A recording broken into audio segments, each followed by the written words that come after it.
Welcome to the MTBC Telling Our Stories podcast. I am your host, the Associate Pastor here at Mount Tabor Baptist Church, Daniel Nally. And this podcast is us here at MTBC at Mount Tabor sharing our stories. I hope you enjoy your time as you listen to the testimonies and the stories of people of our church. And I hope you share these stories with friends, people that are hurting, people that need encouragement. So let's give a listen to our story for the day.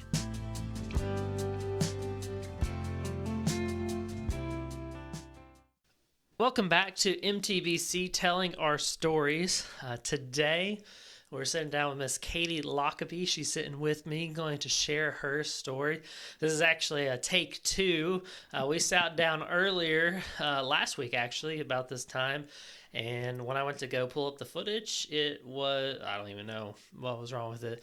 That's technology. It's great when it works, but awful when it doesn't. So Yeah. We're just going to redo it again. So I appreciate you being flexible and coming back and sitting down with me to share your story and share with the people what God has done in your life. Before we dive into when Jesus saved you, let's talk about you a little bit, Miss Katie. Things that you enjoy, maybe share some hobbies, family, things like that. Just a picture of who you are. Well, I enjoy working in the yard. Piddling's what I call it. I don't do much working now. And I just love being outside in the summertime. I love walking on the beach, which you can't do that no more. But I do, and I try to play games to sharpen my brain. Since I've got, Like crossword puzzles and things like that? Yeah. Okay. But, yeah, I enjoy the summertime and being outside and just digging in the ground. Yeah. Well, hopefully that'll be able to start soon. Today is definitely not a day for it. It's cold No, and chilly. no. But hopefully spring is coming very soon, and you can get to digging in the ground Yeah, again. I hope so. Yeah. What about family, or what about? Did you grow up in this area? Or Yeah, in Double Springs. Okay. Yeah, I grew up, and I was in church growing up. Went to Double Springs Baptist Church, and also Earlsboro. I moved from Oakway to Townville. Okay. And you know, as you get older, you just get away from the church. Yeah. You have to, I say, go crazy, I guess. Yeah. Well, it definitely feels like that. We can kind of stray away and everything. Yeah, and I have 2 children. And I have a grandson that I raised since he was 2. Okay. And he is now 30, so. Okay. And I was married twice. Okay. My first husband was the father of my children. Well, he died of alcohol poisoning because he was a full-blown alcoholic. Said I wouldn't never marry again. But then Jack Lockaby come along in my life, and I think God sent him to me because he was a blessing. Yeah. So, and then I lost him 6 years ago. So, Okay. Gotcha. So I didn't even know that. Yeah. yeah. Well, I appreciate you sharing a little bit about yourself. Now let's dive into your story, Miss Katie. How did you come to know Jesus as your Savior and Lord? Well, Daniel, I thought I was losing my mind. I did. I mean, I could not sleep. I mean, I kept hearing the voice all night long. Your time is running out. It's time for you to do something. You don't want to die and go to. And it was just constantly. And I thought I was really, I didn't know what was going on. But in the meantime, Wanda and I had been finding us a church. I don't know how many we went to, several. Then we came to this one in Mount Tabor, and I just felt the presence of God here. And then we went to another, Oakdale, I think we went to. And I told Wanda, I said, I think I want to go to Mount Tabor. And so we came back one more time here. And so, but it was just haunting me, just like I couldn't sleep, I couldn't do anything. And then I had a friend that her and her husband took their grandkids to the Greenville Zoo, and he had a massive heart attack and dropped dead going through the gate. And she said, you know, he didn't get a chance to ask for forgiveness. And this voice popped right, that could have been you. That could have been you. And so I told my daughter, I said, one, I think I'm going crazy. And she said, no, Mom, I think that's God working on you. And I said, well, would you call Preacher Phillips and see if I could go talk to him? And she did, and I think maybe it was that day or the next day we came, and I think maybe he might have scared him to death. And I just give my heart to God. Yeah. And that is the most precious day of my life. Yeah. It was just, and you know, I still hear him talking to me, but I sleep good at night now since I got saved.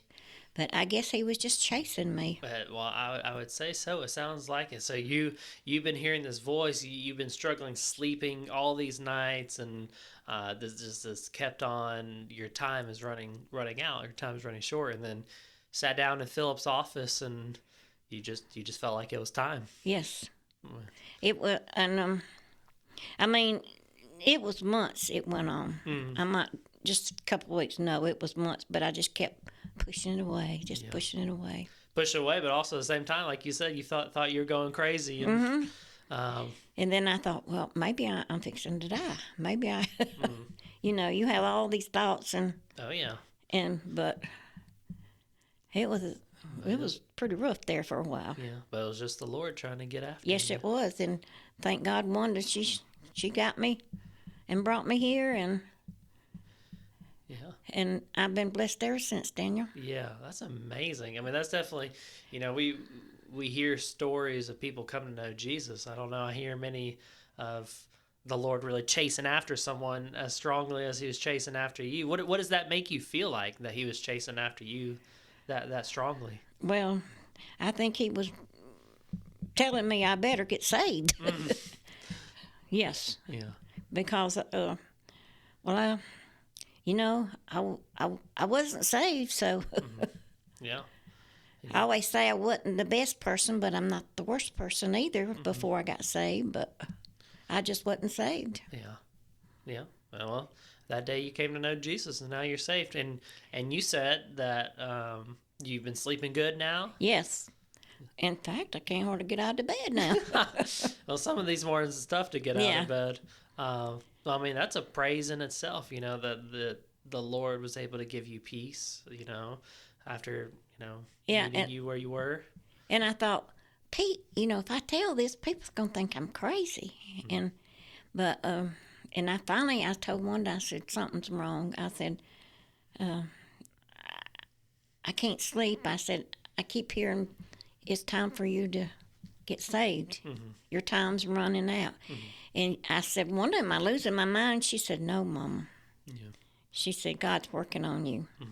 That's a big thing, that you had a daughter that was able to see and point you in the right direction of going to the Lord instead of, you know, writing you off and saying, oh yeah, you're going crazy. No, that's not what she did. She pointed you towards Jesus. She sure did. She called Philip, and boy, and it felt like a weight had lifted off me when I was in there and started praying with Preacher. It was amazing. Yeah, life changing. It sure is. Yeah, it's I'm a different person. Yeah, and I would say so. You know, something that I want to commend you on is that sometimes people get saved and then they think they're good and they just roll on. But you got saved and you got plugged in. You've been serving in the serve team with Charlene and them, WMU. Other areas been helping? And then I go with Charlene to visit in the homes, and we have been to the hospital. Okay, yeah, there you go. See, you paying it. I don't know if paying it forward would be the right phrase, but you try to do the Lord's work now. I wish I could do more. I do. If I could drive now, I could do more, but I can't. Yeah, well, that's okay. I think God asks us to do what we can. I think that's a big thing, that just to do what you can. So you got saved, sleeping well, things are doing great. Can you look back on your life up to that point and other times where God was showing up, maybe trying to get a hold of you? Well, I think, there was a time I lost my grandson. He was 3 years old. He got ran over. And I turned against God then. I was angry. I said, why would he take a baby away from you? Yeah.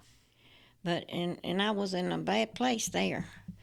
But then I went and talked with a preacher. It wasn't my preacher, but he was there with when Justin had his open heart surgery and when he got killed. And so I went to talk to him, and he prayed for me, and he said, I can't tell you why this happened, but he prayed for me, and I could feel a burden lift off of me. And then, I got to thinking, God had his reason. I mean, he had his reason. Yeah. But it was hard for me for a while. It was. Yeah. I mean, that's a tough situation, whether or not we trust the Lord and his reason. That's still tough to go through. And now, I said, well, he's in heaven. So, and I had heard voices. If you want to see Justin again, you better change your lifestyle. Gotcha. So, so even way back then, the Lord was trying to kind of get your heart. And I think that I appreciate you being honest, because I think a lot of people, me included, when we go through tough times, that we do get angry, that we do question, we do say, God, what's the deal with this? So I appreciate you being honest with that, because I think a lot of people that will hear your story probably in the same boat. And I think we have to realize God's big enough to take our question, us questioning him. He's big enough to deal with those things. You think about Job in the Bible. Job experienced a lot of stuff happened to him. And God was still working through Job and his situation, even though he couldn't see it. But that's definitely tough. And sorry you had to go through that. Yeah, it was terrible, but God got me through it. Yeah. Even I turned angry against him, but it took me a while. It did. Yeah. Thinking through those situations and everything, have there been any verses in the Bible or like life verses that you've been able to hold on to? John 3:16, for God so loved the world. That's always been my favorite verse. Yeah. It has been. Yeah. It has been my favorite verse. Yeah. I mean, that's like a foundation verse. Really kind of goes to what happened to you in pastor's office, Yes. that verse became very real for you that day. It sure did. It sure did. Yeah. I mean, I was I was a mess. I really was, Daniel. Yeah. Well, praise the Lord. God makes what's the phrase Philip always says? He makes masterpieces out of messes or something like that. He does. Yeah. I'm here to prove that. Yeah, and give testimony about it. And I still have times, but I am blessed. The day I got saved in Preacher Philip's office. Yeah, it was amazing. It was amazing. Yeah. And I am so grateful for it. I'm so glad I had one to lead me here, and I'm glad I found a church, because I can feel the presence of God here, And the people are awesome. I just love every one of them here. Yeah. They're so kind and good to me. That's awesome. It's just amazing. Yeah. Well, I think the big factor in all that is what you said when y'all visited here. You felt the presence of God. You felt the Spirit of God. I think the Spirit and presence of God make the people of God kind and generous and loving. So I think that makes a big difference. And I say that to say to whoever's listening, find you a church. Yes. To get plugged into. Find you somewhere that you can be with people that are serving Jesus. Yeah. And I will say when I had my eye stroke, the lady, a friend of mine, her pastor came to my house several times, and I really appreciated it. And we did go there, Wanda and I did, several times, but it wasn't where I wanted to be. But I was real appreciative of him coming to my house and talking with me. Yeah. And that, but yeah. We searched till we found one. Yeah. Was that another challenging time of life when you had your eye stroke? Yes. You want to talk about that a little bit? Well, it just happened all of a sudden, and I had cut grass all day, and I came in, I had got my shower, and all of a sudden, my right eye it was nothing. It was just gray, and I told Wanda, I said, something's happened. I said, I think it's bad. I said, I can't see anything out of my right eye. She said, well, Mama, did you stick something in it in the yard or something? I said, no. And she carried me to the ER. Well, it was such a long wait. And I knew I had a doctor's appointment the next day. And we sat there for a long time. I said, just carry me home because I'm going to the doctor next morning. So we went to the doctor, and she immediately got me into a specialist that day. And so I still had to go to the hospital and do tests and stuff. But, yeah, it you ask, why me, God? But he got you through that, too. Yes. Now, how's your eye now? Well, I still can't see anything out of my right eye. Gotcha. Okay. But thank God I got two.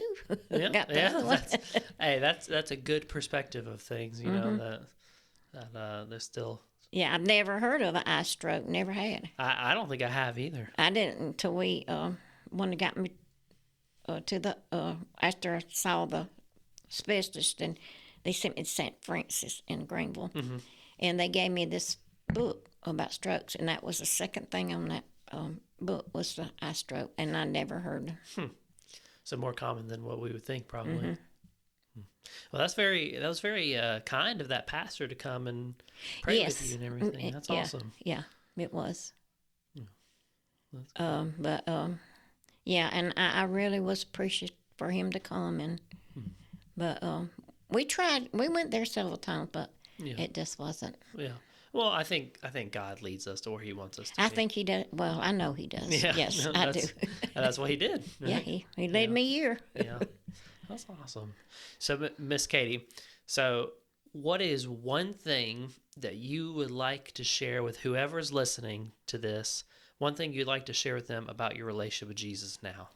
Well, if God's working on you and talking to you, you better listen. And obey. Yeah. That's a good word right there. Yes, obey Him. Yeah, because those nights of not sleeping weren't very fun. No. Yeah. Yes. There you go. That's the word, the phrase, the sentence of the day. If God is speaking to you, if He's working on you, you better listen, you better obey. Yes. Big thing. Well, Miss Katie, I appreciate you sitting down with me again, talking through your story. I am excited to see what God's going to do. I'm excited to see how God will use your story. So thank you. Thank you.